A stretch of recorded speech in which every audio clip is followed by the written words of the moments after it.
가을 단풍이 물드는 화사함처럼 밝은 10월을 라디오 서울과 함께 하시길 바랍니다. 강혜신의 오늘의 미국.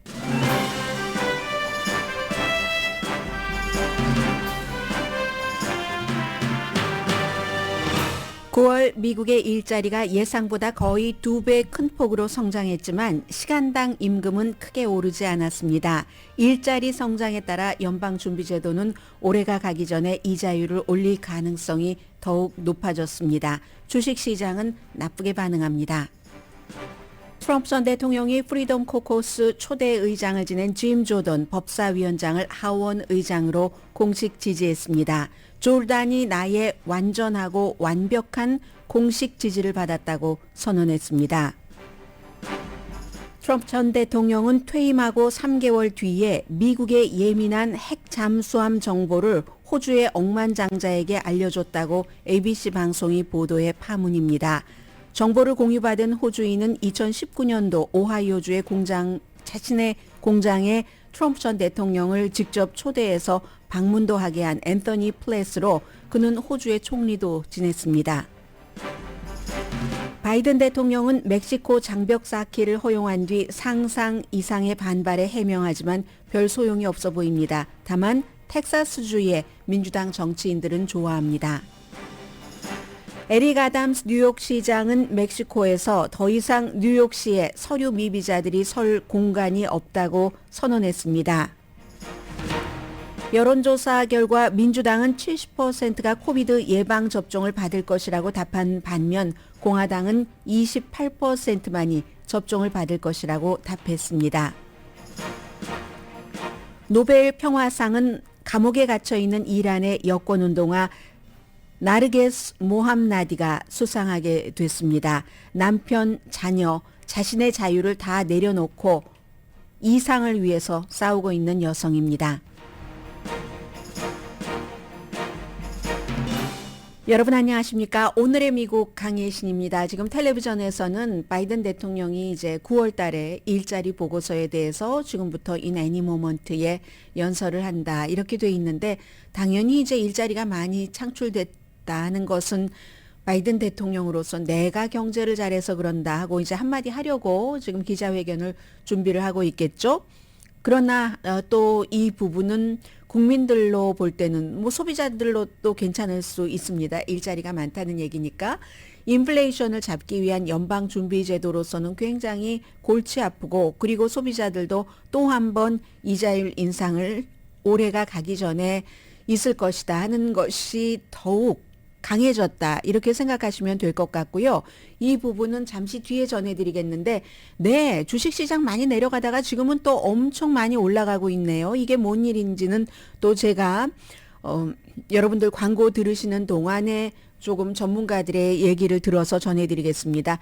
이렇게 되고 보니까 오늘 경제 뉴스 앞에 전해드리려고 했는데 뒤로 돌려야 되겠네요. 주식시장이 제가 방송 준비할 때에 준비했던 것과 상당히 달라졌습니다. 헤드라인과 다릅니다. 반대입니다. 다우지수가 지금 뭐 나스닥 지수도 166포인트나 올라가고 S&P 500 44포인트, 다우지수는 몇백 포인트로 기억이 되는데요. 좀 전에 제가 본 것을 보니까 그럼 이게 뭔가가 또 바이든 대통령이 얘기를 할 만한 게 311.13포인트 현재 오름세입니다. 경제뉴스 뒤로 돌리겠어요. 이래서 생방송이 제 마음대로 되지 않는다니까요. 그렇다면 1초 생각하겠습니다. 뭘 먼저 하는가? 1초 지났죠? 트럼프 전 대통령 뉴스로 가죠. 트럼프 전 대통령의 전성시대가 다시 시작됐습니다. 몇 가지 이슈가 여러분들께 요즘 다 전해드리지도 못하거든요. 그런데 꼭 전해드려야지 될 게 1, 2, 3, 4 정도는 있습니다. 2개는 조금 강하게, 뒤에 2개는 조금 라이트하게 전해드리겠습니다. 아주 전투적인 하원 공화당의 법사위원장을 오하이오의 4지구 연방 하원 의원입니다. 본인이 다음 주 수요일에 투표를 하는 하원 의장으로 공식 지지한다고 발표를 했습니다. 그런데 보통 누가 이제 누구를 공식 지지한다 할 때는 나는 누구를 인도스먼트 준다 이렇게 얘기를 하는데 나의 완전하고 전체적인 공식 지지를 그가 받았다. has. 이렇게 표현. 그러니까 완전히 킹이 누구에게 뭐를 자귀를 내려주듯이 이렇게 내가 나의 반지에 키스를 할 허락을 짐 조르단에게 줬다 하는 식으로 발표를 했습니다. 그래도 그는 황송해야 할 겁니다. 지금까지 짐 조르단 의원이 구선 의원이기 때문에 하원이라도 2구 18, 59세거든요. 그래서 많은 의정활동을 펼쳤지만 트럼프 전 대통령 등장한 이후에는 어떠한 의정활동이라기보다는 트럼프 전 대통령을 방어하는데 최선을 다해온 프리덤 코커스의 창립자입니다. 오늘은 아무래도 프리덤 코커스에 대해서도 조금이라도 말씀을 드려야지 될 것 같고요. 트럼프 전 대통령은 범죄, 국경, 군인, 또 수정헌법 2조에 강하다. 그리고 50세네요. 구선의원인데 59세가 아니라 굉장히 일찍부터 의정활동을 시작을 했네요. 그리고 지금 바이든 탄핵 재판을 이끌고 있는 법사위원장입니다. 2015년도에 프리덤 코커스를 만들고 당시에 이제 공동의장을 했었는데 초대입니다. 프리덤 코커스는요. 물러난 이 프리덤 코커스와 티파리 등살에 못 견디고 물러났던 존 베이너 전 공화당의 하원 의장이 입법 테러리스트라고 부른 그룹입니다. 보통 이제 숫자가 한 50명, 40명 이렇게 돼요. 그래서 그 사람들은 공화당의 정강이나 공화당이 지금 이렇게 가자 하는 공화당 지도부의 말도 듣지 않습니다. 프리덤 코커스는 프리덤 코커스의 그 자신들 그룹의 그것만을 듣는 것이고, 그리고 처음에 이제 만들어질 때부터 다 갈아엎어버리자. 워싱턴을 다 쓸어버리고 갈아엎어버리자. 그게 이제 2015년도였잖아요. 그때의 생각을 해보세요. 다 갈아엎어버리자 했으니까 갈아엎어버리고 새 것을 찾아야지 되는 데는 트럼프 전 대통령이 새 사람이잖아요. 그때부터 같이 손을 잡게 된 겁니다. 트럼프 전 대통령이 이렇게 딱 그 프리덤 코커스의 짐 조르단을 차기 하원 의장으로 공식 지지한다 하니까 이번에 그 케빈 맥카티 하원 의장을 내쫓은 맨 앞에 섰잖아요. 맷 게츠는 프리덤 코커스는 아니거든요. 나의 멘토인 짐 조르단 나도 지지한다라고 얘기를 했는데, 그렇게 보면은 중도가 굉장히 반발을 할 겁니다. 폴 라이언도 사실은 프리덤 코커스와 어느 정도 합의를 보고 나서 하원 의장을 하다가 안 되겠네 하고 물러났고, 이번에 케빈 맥카티도 마찬가지로 프리덤 코커스와 약속을 하고 한 사람만 나를 끌어내린다고 해도 끌어내리는 투표를 할 수 있어요. 서약을 하고 나서 그 서약대로 지금 끌려 내려온 거잖아요. 그렇기 때문에 중도의 반발이 심할 겁니다. 어떻게 될지 모르겠어요. 트럼프 전 대통령이 선거 하원 의장을 뽑는 투표를 하기 전에 의사당을 방문을 한다고 하니까 그게 이제 이 의사당 폭동 사건 이후에는 처음으로 대통령이 의사당에 발을 들여놓는 겁니다. 218표 과반수만 있으면 되는 거고, 스티브 스칼리아라는 이제 하원의 서열 공화당 2위도 역시 하원 의장이 되겠다 했지만 트럼프 전 대통령이 그를 버리고 짐 조르단을 지지를 했습니다. 트럼프 전 대통령의 지지는 예상했었던 그대로죠. 왜냐하면 본인을 방어하는데 의정활동에 거의 모든 것을 쓴 사람이니까. 스티브 스칼리아는 본인이 물론 굉장히 보수입니다. 이 사람도. 그리고 공화당의 화합자다. 이걸 강조하는 거예요. 짐 조르단과 다르다. 분열하고 이런 얘기를 하고 있는 거죠. 그 밖에 정치 신인이 있지만 별로 신경 안 쓰셔도 될 것 같고요. 아무튼 며칠 남지 않아서 8명이 미국의 연방정부 폐쇄도 주도할 수 있는 게 지금 공화당입니다. 프리덤 코커스를 잠깐만 쉽게 말씀을 드리자면요. 코커스라는 것이 어떤 그 정치 그룹이나 조직을 얘기를 하잖아요. 비공식적인 모임입니다. 서로 의견이 맞는 사람들끼리 끼리끼리 모이는데, 프리덤 코커스에 들어가는 자격은 아주 좀 까다롭다고 하더군요. 굉장히 극우여야지만 되고, 심지어 극우 중에 극우인 마조리 테일러 그린도 뭔가 마음에 들지 않으면 확 쫓아버리는 게 프리덤 코커스입니다. 자살 조끼를 입은 레밍이다. 한꺼번에 막 몰려다니다가 숨지는, 이렇게 표현한 사람들도 있고, 미국의 탈레반이다라고 표현을 하는 사람들도 있습니다. 지금 한 50명 조금 안 되고, 당연히 캘리포니아주에는 프리덤 코커스에 가입한 의원이 없습니다. 대신에 이제 콜로라도주의 로렌 보버트 같은 막 총 들고 다니고 막 쌍욕하고 하는 그런 이제 의원들이 속해 있고요. 2015년도 공화당 지도부를 아주 우측으로 밀어붙이고 다 갈아엎어버리자 하고 만들어서 그때에 론 디센티스도 프리덤 코커스 소속이었습니다.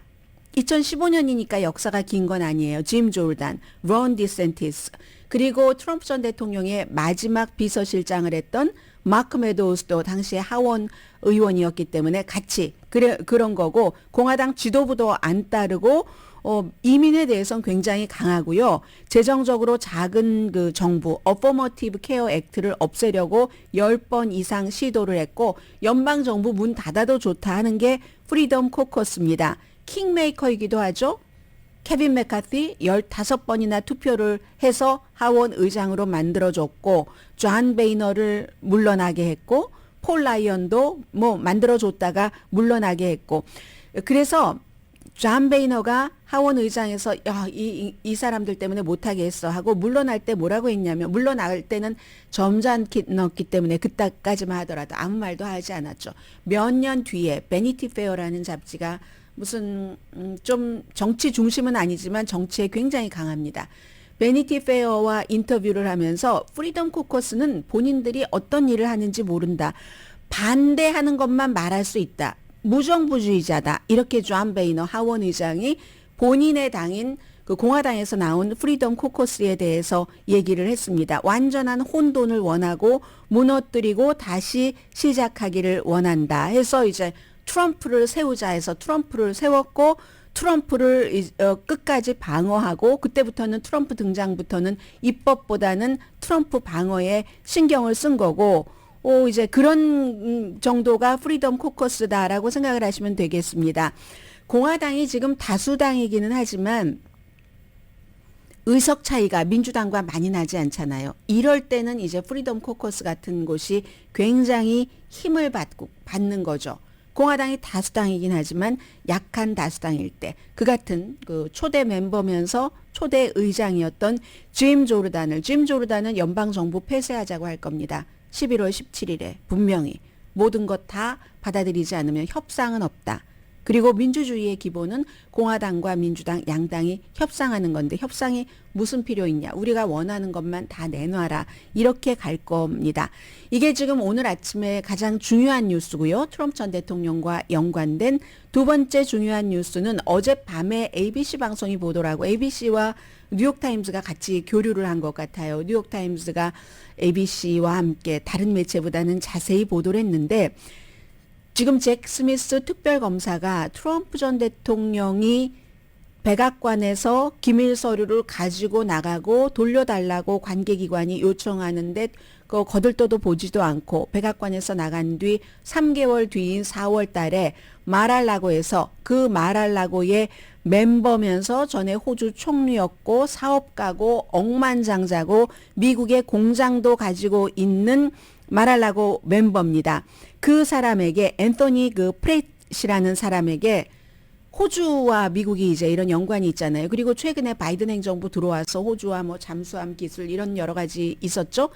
미국의 핵 잠수함에 무슨 뭐 핵탄두를 몇 개를 실을 수 있는지, 그리고 러시아에게 들키지 않고, 말하자면 러시아가 알아채지 못하게 하는 가운데서 얼만큼 가깝게 러시아 함대까지 지금 미국 함대가 접근할 수 있는가, 이런 것들을 당시에 말하려고 멤버면서 사업가인 그에게 얘기를 했다는 겁니다.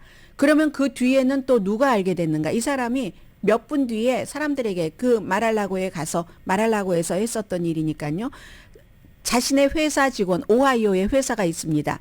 오하이오의 회사 직원 11명, 저널리스트 10명, 또 외국과 호주 관계자 3명의 호주의 전 총리에게 전부 얘기를 했답니다.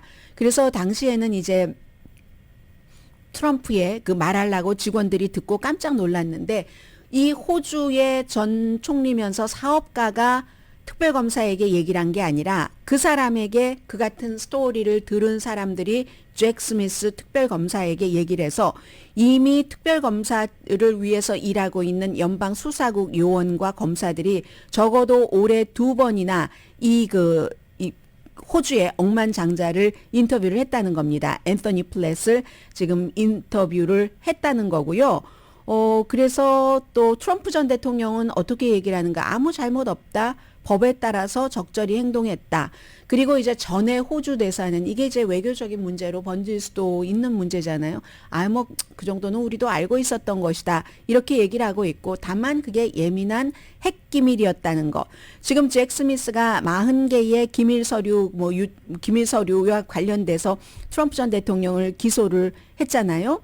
그리고 이제 또 17개의 선거 이런 것으로도 또 트럼프 전 대통령이 기소가 됐고 워싱턴 DC의 의사당 폭동 사건과 관련해서 4개, 그리고 이제 조지아주에서 13개, 그 밖에는 허쉬머니에 대해서 34개, 이것도 이제 선거법과 연관되는 아무튼 그런 걸. 이 스토미 데니엘스를 기소한 것은 트럼프 전 대통령으로서는 억울할 수도 있다고 생각이 됩니다. 저는 딱 한 번 잠잤다잖아요. 스토미 데니엘스와 앉았다고 얘기하시는 공화당 분들이 많은데 트럼프 전 대통령이 자백을 했습니다. 한 번밖에 안 잤다고 잠을. 아무튼 그랬다는 거. 그리고 지금 이 억만장자와 트럼프 전 대통령과의 관계는 사실 트럼프 전 대통령이 왜 기밀 서류를 가지고 나갔을까?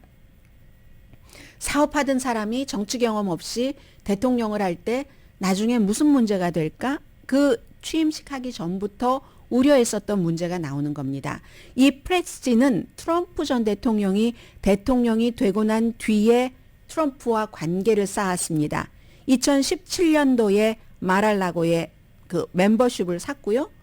멤버십을 사고 난 뒤에 국빈 만찬에 초대를 받았습니다.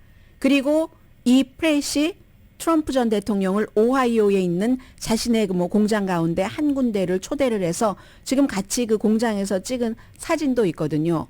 그럼 무엇을 위해서 대통령은 이 사업가에게 억만장자에게 그런 얘기를 했는가? 이런 등등이에요.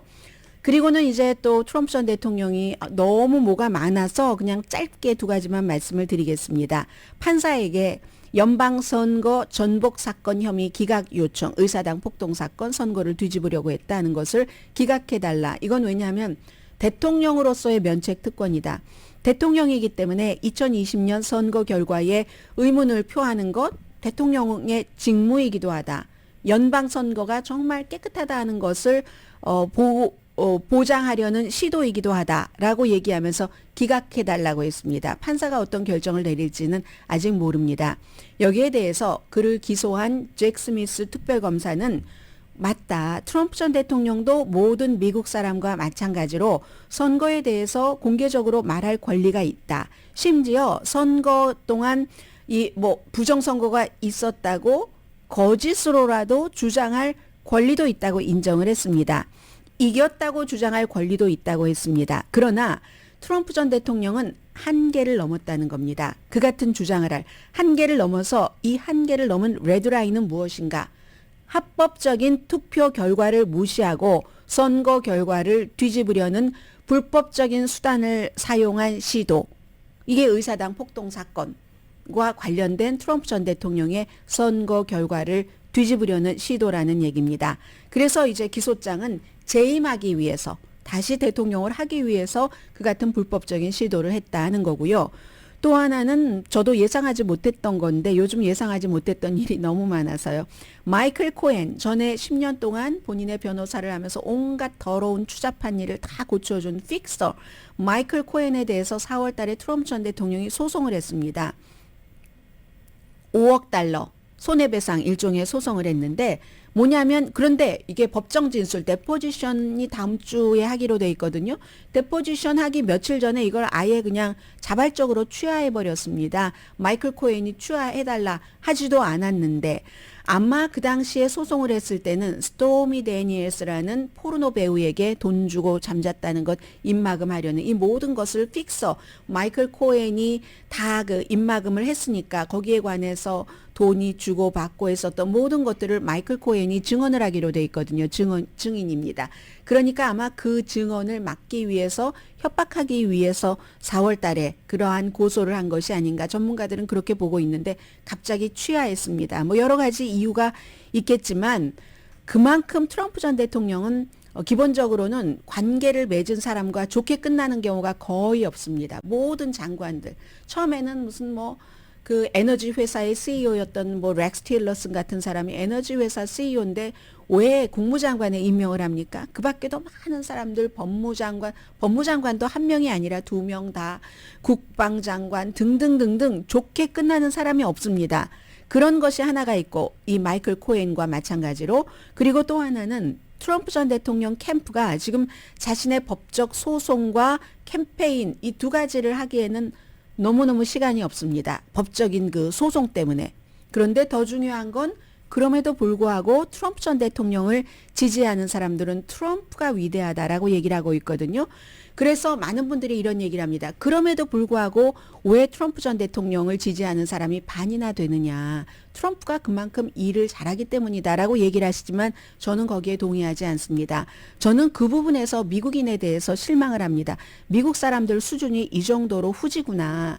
일반인이라면 사업에서 뭐 좀 돈을 땡겨 먹었어도 한도가 너무 지나치면 지나치다 하고 말 수도 있지만 이건 대통령이잖아요. 그리고 대통령을 했었던 사람이고 대통령을 또 하겠다는 사람이고 최고 지도자, 최고 공직자 대통령을 뽑는데 도덕 같은 것은 엿과 바꿔먹으려도 없는 사람들이 미국에 이렇게 많구나. 하긴 엿이 없어진 지도 오래인데 이런 생각이 들 정도로 실망을 합니다. 슬픈 실망. 그래서 아마 세계 많은 나라에서 이번에 트럼프 전 대통령에 대해서 또 이 하원 의장을 역사상 처음으로 자당의 하원 의장을 자당 의원 8명이 쫓아낸 이런 것을 보면서 미국에 대한 동경이라는 단어도 오랜만에 여러분들께 방송으로 말씀드리네요. 동경이 참 많이 없어지겠구나 하는 생각도 듭니다.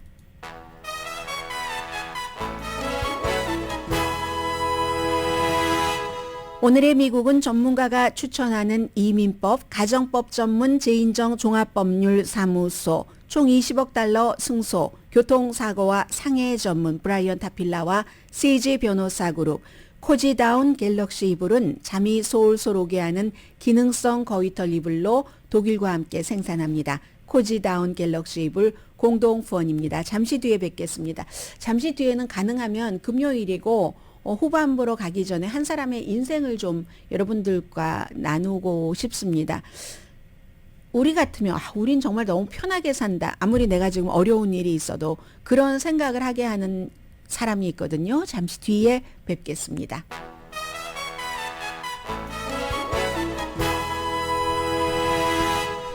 라디오 서울 방송 오늘의 미국 듣고 계십니다. 경제 뉴스부터 전해드려야지 되겠는데요. 이 바이든 대통령이 지금 연설을 시작을 해서 오늘 발표된 그 일자리 보고서 그리고 본인의 여러 가지 경제 정책을 말하고 있습니다. Not diesel fuel. We're encouraging the companies building those buses to allow their employees to unionize if the employees choose.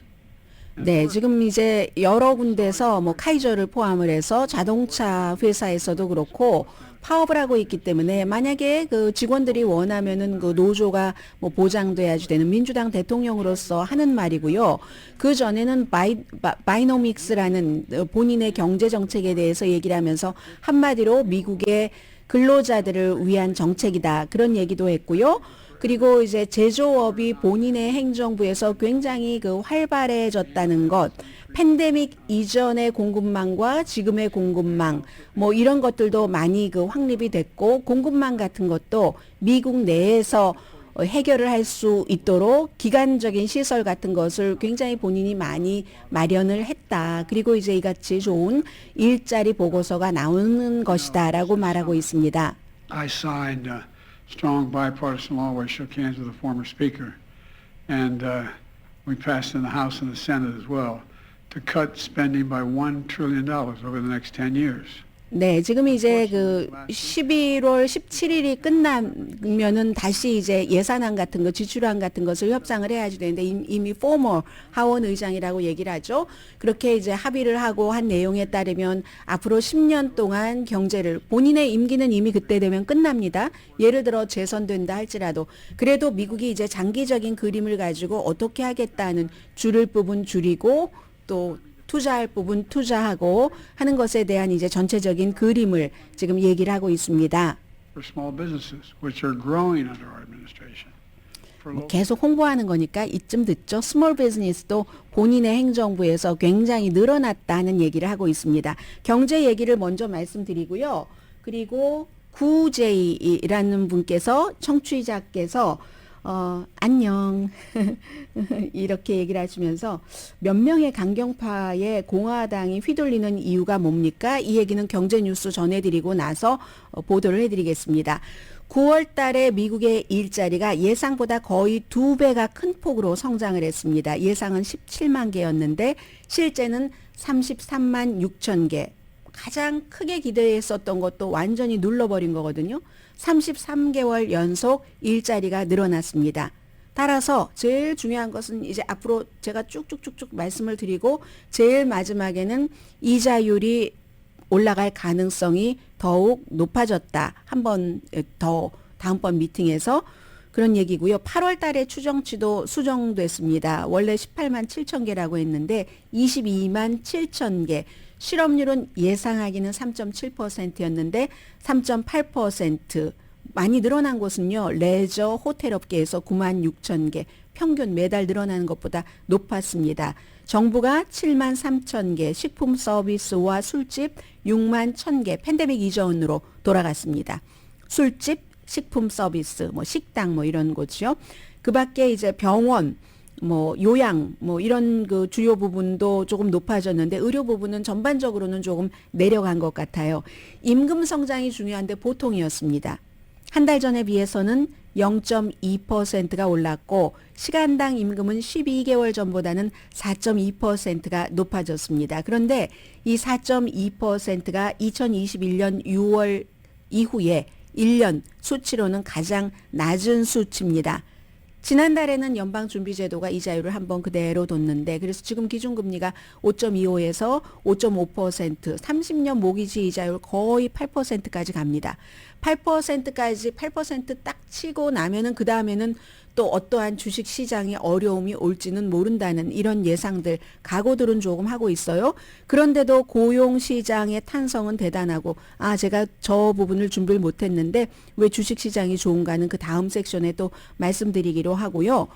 경기 침체를 우려했었던 미국인이 계신다면은 고용시장 괜찮네 하고 좋은 소식일 수 있지만 연방준비제도가 이자율을 또 올릴 가능성이 조금 높아졌다는 것은 올해가 가기 전에 그건 이제 조금 나쁜 뉴스일 수도 있고요. 피치의 신용평가기구의 수석 경제학자 브라이언 콜튼 씨가 이거 이렇게 되면은 일자리가 이렇게 많으면 임금도 올라가야지 되는 임금 상승 압박도 있을 것이다. 그럼 인플레이션 또 힘들어지고 이자율은 이래저래 올라가겠습니다. 라고 예상을 했고요. 그리고 그 프린시플 에셋 그 매니지먼트사의 글로벌 전략가 주로 이제 많은 분들이 인용하는 전문가들을 말씀드리고 있습니다. 시마 샤시 이자율 올라간다. 마찬가지 얘기했고요. 그랬고 소비자 물가를 좀 볼까요? 9월 달에 예상보다 크게 올랐고 렌트비하고 에너지 비용이 많이 올랐잖아요. 12개월 동안 8월 달에는 3.7% 올랐고 7월 달에는 3.2%. 지난해 피크보다는 낮지만 지금도 연방준비제도가 생각하고 있는 2%보다는 높습니다. 주식 선물 시장은 굉장히 내려갔었는데 많이 아니죠. 그래도 어제보다 저만큼 올라갔으니까는요. 벤치마크 10년 만기 국채 수익률이 4.843까지 아주 급등을 했는데 이거 올해 초에 세운 16년 최고치를 다시 올해 초가 아니라 이번 주 초에 있었다가 또 내려갔다가 말에 다시 한번 그대로 세웠네요. 그렇게 되면은 보통 주택, 모기지 이자율, 모기지 융자 그리고 자동차 융자는 크레딧 카드도 전부 10년 단위로 하잖아요. 그래서 소비자에게는 조금 더 강한 고통이 될 수 있다. 이제 그 정도 말씀드리고요. 그리고 좌구 선생님이 안녕. 근데 몇 명의 강경파에 공화당이 휘둘리는 이유는요? 라고 했는데 오늘의 미국에서 자주 말씀드렸는데 내용이 길다 보니까 그 부분은 또 못 들으시는 분들도 계실 테고 왜 공화당의 하원 의장이 공화당 의원이 221명, 민주당 의원이 212명인데 과반수의 지지를 받아야지만 그 자리를 지킬 수가 있습니다. 218표를 받아야지 되는데 218표를 받은 게 아니라 8표가 모자랐어요. 210표를 받았거든요. 전체적으로 다 투표하는 것도 아니고 하기 때문에 민주당은 이번에 다 반대를 했습니다. 케빈 맥카티라는 이 그 하원 의장과 일하기가 힘들 것 같다 해서 다 반대를 해서 민주당은 민주당이니까 뭐 그게 기본이라고 하고 공화당의 8명이라고 말씀드렸잖아요. 맥 게츠와 나머지 7명인데 8명 가운데 5명이 프리덤 코커스입니다. 프리덤 코커스인데 왜 그럴 수가 있느냐. 이게 공화당과 민주당이 다른 겁니다. 민주당은 어제 말씀드린 것처럼 단결을 잘해요. 결정적인 때. 그 단결을 잘한다고 하는 것은 지도부가 굉장히 강하다는 뜻도 되고 아니면 개개인의 정치인들이 내가 자아가 이고가 굉장히 강해도 이건 당을 위해서 나라를 위해서 우리의 당론이 이렇다면 나가는 겁니다. 그런데 앞서 말씀드린 대로 8명 가운데서 5명이 프리덤 코커스라고 했잖아요. 프리덤 코커스는 당론을 따르지 않습니다. 프리덤 코커스의 의견을 따릅니다. 그런데 여기에 결정적으로 케빈 맥카티가 하원 의장이 될 때 프리덤 코커스에게 빚을 진 겁니다. 그 전까지는 그런 제도가 아니었는데 딱 한 사람만 저 하원 의장 마음에 안 들어. 그럼 쫓아내야 되겠어. 투표해야지 되겠어. 라고 제의를 하면 그렇게 해야지만 되는 겁니다. 그걸 반대해 보려고 투표를 했는데 그 반대 노력이 실패를 했어요. 그래서 맥 게이츠가 나 저 사람 마음에 안 들어. 맥 게이츠는 민주당과 협상을 했다고 마음에 들지 않는다고 하고 이번에 연방정부 문을 닫지 않기 위해서 쫓겨난 케빈 맥카티 하원 의장은 그게 아니라 저 인간 순전히 개인적인 거야. 본인이 뭐 어린아이 성매매 있지, 뭐 선거자금 잘못 쓴 거 있지, 또 뭐 아주 도덕적인 아주 치사하고 정말 더러운 이런 것에 대해서 연방정부에서는 뭐 부분적으로는 기각을 했습니다. 기소할 만한 충분한 근거가 없다고 해서.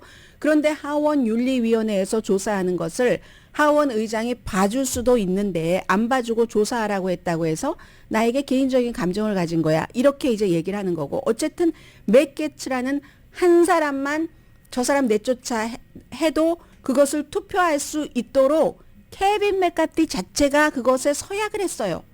프리덤 코커스들과 강성 극우 공화당 의원들과. 그랬기 때문에 218표를 못 받은 겁니다. 공화당에서 8표가 나갔기 때문에 딱 그 8표 때문에 7표 그래도 안 되죠. 210표만 받았으니까 어쨌든 218표가 쫓아내지 말아야지 된다 하는데 쫓아내지 말아야지 된다는 표는 210표밖에 안 됐습니다. 그래서 스스로가 처음에 하원 의장이 되기 위해서 그렇게 안달하고 정말 무리한 요구를 받아들여 주더니 결국은 그 힘에 의해서 쫓겨났습니다. 망신스럽게 9개월 만에 234년 의회 역사상 처음으로 투표로 인해서 자당의 투표로 인해서 하원에서 쫓겨난 것뿐만이 아니라 가장 짧은 기간 동안 연방 하원 의원을 하고 쫓겨났죠. 그렇기 때문에 아마 짐 졸단이 의장이 돼도 하원 의장이 돼도 어쩌면 한 명만 쫓아내자고 해도 쫓겨낼 수 있는 이 시스템은 바꾸자고 할지도 모를걸요. 그리고 지금으로서는 짐 조단이 될 가능성도 높고 아니면 공화당이 이제 딱 정신을 차리고 프리덤 코커스는 너무 극우고 전체적인 공화당 정강도 따르지 않고 하니까 그러니까 이코노미스트라는 곳에서 처음에 설립될 때부터 지금까지 공화당은 계속 혁명적이다. 그나마 민주당은 진보와 중도가 있을 때 결정적인 때는 진보가 양보도 하고 해서 합친다. 공화당은 그게 없다. 당도 불사하고 코커스가 우리가 우선이야 한다 하는 얘기를 하는 겁니다. 답이 되셨습니까? 구 선생님? 케빈 맥카티 스스로 목에 올가맨 그 줄에 의해서 꽉 조여져서 쫓겨나게 된 그런 케이스입니다. 잠시 뒤에 말씀드려야지 되겠는데요. 한 여성의 스토리를 우리들의 이야기이기도 하죠. 우리들은 감히 가보지 못할. 그런데 그렇게까지 힘들게 살아야지 되는가? 라고 생각하시는 분들이 많으실 것 같고 그렇게 힘들게 살면서 가족들을 걱정시키는 사람들 때문에 우리가 전반적으로는 편하게 살 수 있는 세상이기도 하고요.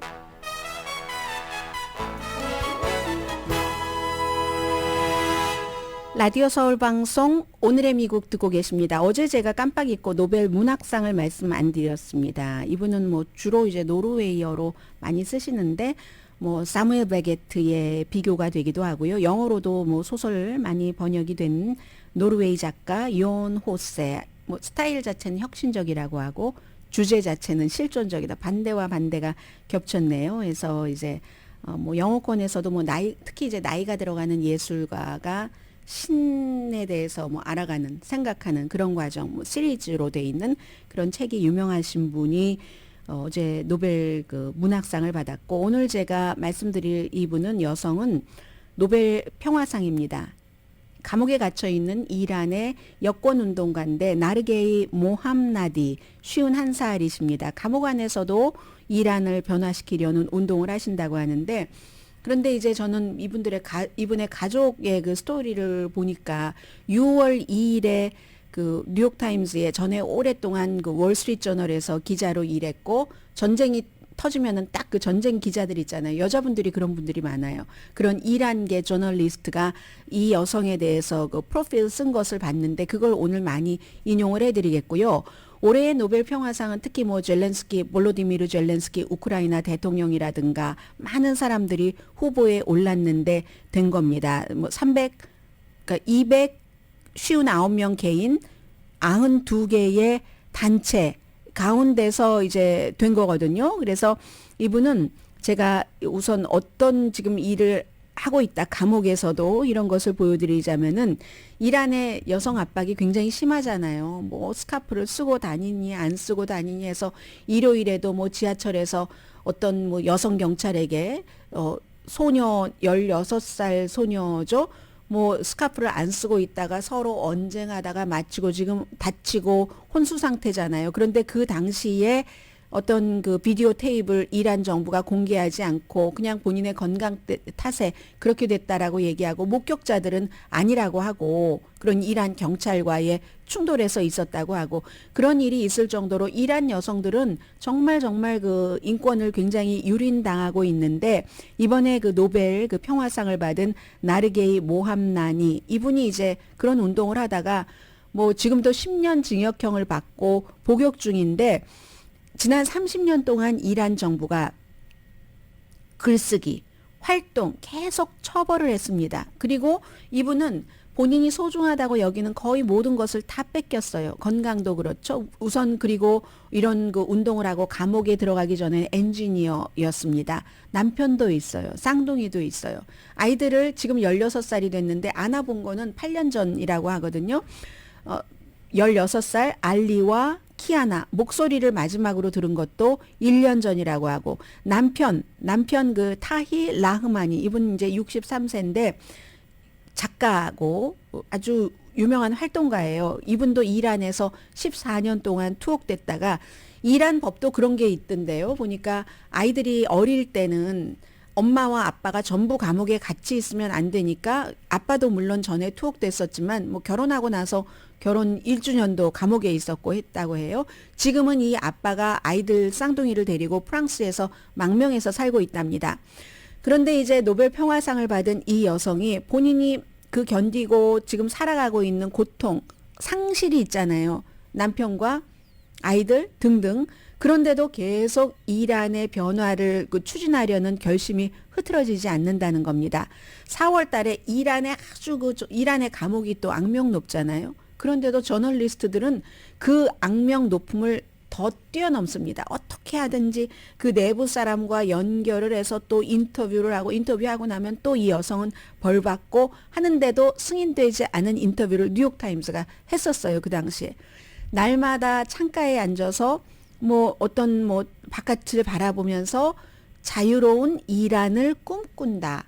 그들이 나를 처벌하면 처벌할수록 더 많은 것을 빼앗으면 빼앗을수록 나는 우리가 민주주의, 자유, 뭐 그 이상 그 이하도 아닌 것을 얻을 때까지 싸우겠다는 결심을 계속한다. 이런 얘기를 하거든요. 그럼 이 정도 되면 사람들은 뭐 그렇게까지 힘들게 사냐, 개인이, 이럴 수 있잖아요. 이분이 뭐 유엔 사무총장이라든가 아니면 스웨덴의 기후운동가 그레타 썬버그라든가 우간다의 기후운동가, 그리고 뭐 BBC 방송 제가 좋아하는 데이비드 어텐보로 저널리스트, 이런 사람 다 제치고 올해의 노벨상 수상자로 선정이 됐는데, 그런데 이제 어렸을 때 어떤 일이 있었냐면요. 이제 지금까지 13번 체포되고 5번 유죄, 투옥되고 총 31년 감옥형을 받고 154대의 태형이 집행됐는지는 모르겠어요. 그래서 지금 10년형짜리를 복역 중인데 그 노르웨이의 노벨위원회의 그 베리트 라이스 안데르센 그 위원장도 내가 지금 말하고 있는 이 순간에도 감옥에 있다. 이 노벨상 수상자는 이렇게 얘기를 합니다. 그래서 전 세계에서 많은 사람들이 이 여성을 알고 있어요. 그래서 영감을 주는 몇 명의 여성 하면 꼭 포함이 되죠. 이분이요. 그냥 중산층 가정에서 자라났답니다. 아버지는 요리사였고 농부였으며 어머니 가족이 정치적이었대요. 그래서 79년도에 이슬람 혁명이 있었잖아요. 그리고 이제 군주제가 무너지고 그 삼촌과 2명의 사촌이 체포가 된 겁니다. 어머니의 가족이죠. 그래서 엄마가 교도소를 방문하기 위해서 매주일 빨간색 플라스틱 쇼핑 바구니에 과일을 채웠고 어머니는 텔레비전이 있는 그 이제 방바닥에 앉아서 그 오빠의 이름 나오나 또 그 사촌의 이름 나오나 왜냐하면 매일 처형되는 죄수들이 발표가 되니까 어느 날 오후에 뉴스 진행자가 조카의 이름을 발표했을 때 엄마가 그렇게 날카롭게 통곡하고 슬픔에 잠겨서 엄마가 완전히 카펫 위에서 몸이 구겨져 버렸대요. 그때 이 노벨상을 받은 소녀는 9살이었습니다. 그게 계속 이제 지속적인 흔적이 되는 거죠. 그래서 평생 사형을 반대를 하는 이런 운동들도 했고요. 핵물리학을 공부하기 위해서 대학교에 입학을 했고 여성 학생 그룹에 가입하려고 했지만 이란에 그게 있겠어요? 없죠. 해서 처음에는 여자들 하이킹 그룹 해서 나중에 공부하는 한국에 예전에 대학교에 많았잖아요. 그 그룹에서 유명한 인물인 남편이 시민사회에 대해서 가르치는 지하에서 몰래 가르치는 수업에 참가했다가 이렇게 결혼을 하게 됐죠. 어머니가 이 남자가 결혼을 한다고 하니까 부모가 너의 인생에 파멸을 가져올 것이다 라고 경고를 했습니다. 그리고 그 남편이 결혼 1주년을 감옥에서 보냈죠. 테란에 살았었는데 남편이나 부인이나 똑같이 이렇게 그 일을 하는 그 상황에서 아이도 낳고 사는데 아들은요 엄마가 너무 자랑스럽다라고 하는데 쌍둥이인데 딸은 아니 어떤 대가를 치르더라도 그들의 이렇게 감옥에 갇혀서라도 그들의 이상을 실현하는 것이 가장 우선순위로 있을 때는 그런 때는 부모가 자녀를 안 가져야지 되는 거 아니었는가? 딸은 이런 의문을 제기를 했다. 이런 것도 엄마가 얼마나 고통스럽겠어요. 인터뷰에서 이 같은 얘기를 하는 겁니다. 그런데 이런 일들이 있었기 때문에 이란 내부에도 이렇게 변화들도 많이 일어나는 것이고 가장 놀라운 특징은요.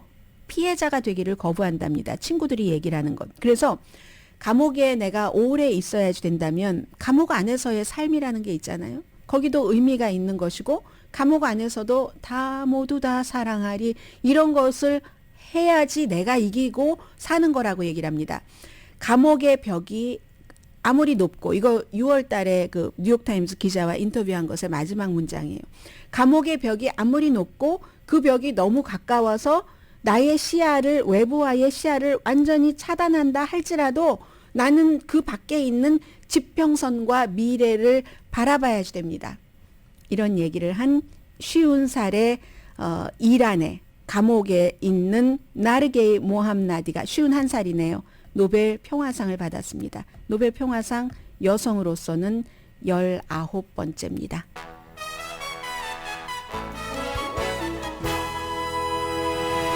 라디오 서울 방송 오늘의 미국 듣고 계십니다. 네, 지금 요 며칠 그 우크라이나 쪽에서는 아주 나쁜 뉴스들이 많이 들어오고 있습니다.